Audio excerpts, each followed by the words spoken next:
Welcome to Going the Extra Mile, a podcast brought to you by Newleaf Training and Development. Each edition is sure to lift your spirit and encourage you in today's working world. Enjoy. I've come to realize there are two three-letter words that bring most people out in hives, the DMV and the HOA. When we purchased our brand new home up beyond the hill that locals have called magic since 1971, I told my wife, as a brand new American citizen, I may not be able to do much about the DMV, but I'm going to do my very best to establish an outstanding HOA in this new community. I see so many parallels between serving on my HOA board and the workplace, mainly because in both cases, we're just simply dealing with people and all the joys and challenges that entails. In fact, the only difference I can think of is that we don't get paid as board members, and I haven't seen any baked goods at meetings yet. So here are my top 6 similarities. Number 1, short-term versus long-term thinking. Just like in the workplace, leaders must consider what needs to be done this month and this year, while also keeping an eye on the horizon.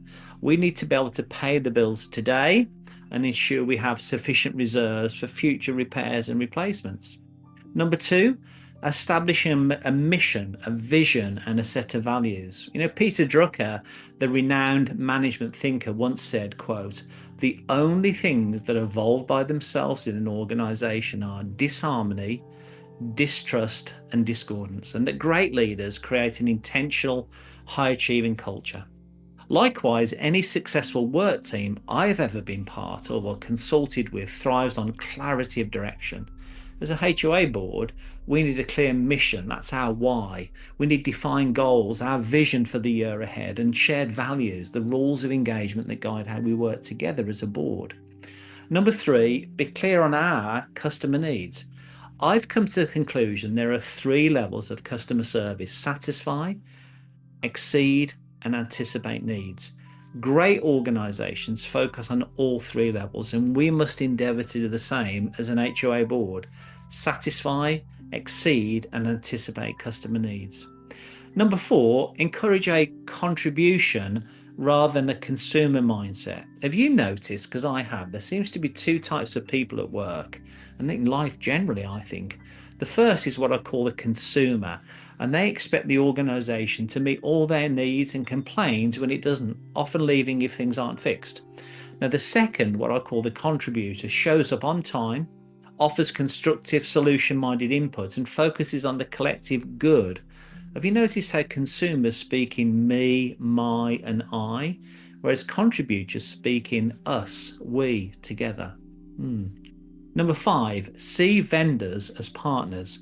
Great organizations see their vendors as partners. Likewise, as an HOA board, we're evaluating all of the vendors we inherited from the developer board, including the management company, to ensure each provides high quality service at a fair cost. I often think there's a 4-point framework for organizational effectiveness: investors, leadership, employees, and vendors. And in the HOA, our investors are our fellow owners. We are the leadership as the board, and our vendors are our partners. We just don't have employees. And then finally, number 6, have a stewardship mindset. Just as we as an HOA board have a fiduciary duties to steward the dues, income, and reserves for 125 newly constructed homes on this ancient Californian ranch by the river, an organization's leadership must recognize that without ensuring income exceeds expenses and assets exceeds liabilities, they won't be employed for much longer. So who knew that serving on an HOA board was just like any workplace? You quickly learn that budgets don't create themselves, visions don't explain themselves, and neighbors, like co-workers, never mute themselves. But when folks stop tripping up over the CC&Rs and start rallying around shared goals, good things can happen. So whether it's a cul-de-sac or a conference room, success comes down to collaboration, contribution, and enough patience to survive that phrase. I wanted to share some research that I did on ChatGPT. I hope you found that short story useful, and if you did, feel free to rate, review, and share this podcast. We'll be back next week with another episode, and we also invite you to check out our other weekly podcast, Take 5, an inspiring interview with a leader worth listening to. Bye for now.